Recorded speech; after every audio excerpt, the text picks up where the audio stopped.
Pemkot akan berlakukan pembatasan operasional Pasar Mardika dan angkot.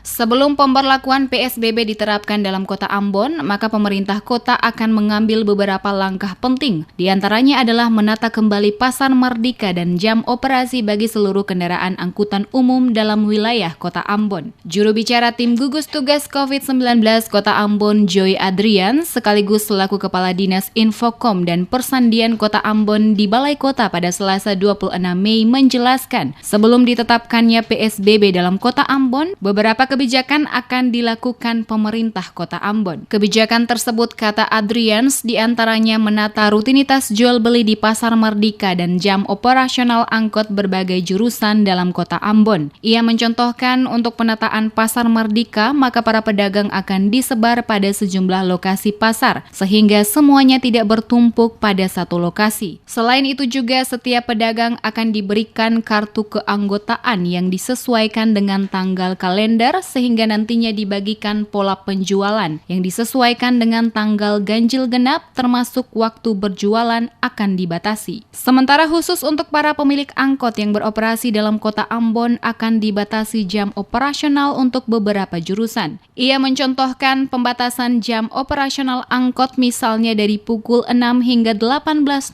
WIB. Jika lewat dari waktu yang ditentukan, maka akan diberikan sanksi tegas. Ditegaskannya, pemberlakuan pembatasan kegiatan jual beli di Pasar Mardika dilakukan mengingat lokasi pasar menjadi salah satu tempat yang rawan akan penularan COVID-19.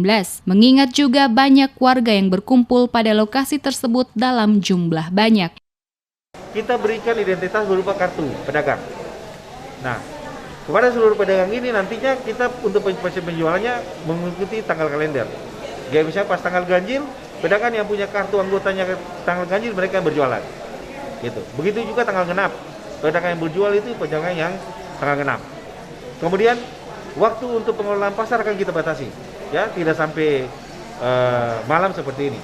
Ya, kita akan batasi mulai dari misalnya jam 6 pagi sampai dengan sore hari. Ya. Nah, untuk angkutan umum juga kita batasi. Yang kedua yang akan kita lakukan adalah pembatasan angkutan umum. Gitu. Angkutan umum akan kita sesuaikan dengan aktivitas pasar, ya, dan aktivitas pekerjaan.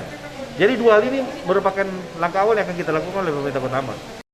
Ia berharap sebelum nantinya ditetapkan pemberlakuan PSBB di wilayah Kota Ambon oleh pemerintah pusat lewat Kementerian Kesehatan RI, sesuai usulan yang telah disampaikan oleh Wali Kota Ambon beberapa waktu lalu, maka dengan kebijakan yang dilakukan pemerintah Kota Ambon ini akan lebih meningkatkan kewaspadaan warga kota dalam rangka memutus mata rantai penyebaran virus COVID-19 di wilayah Kota Ambon.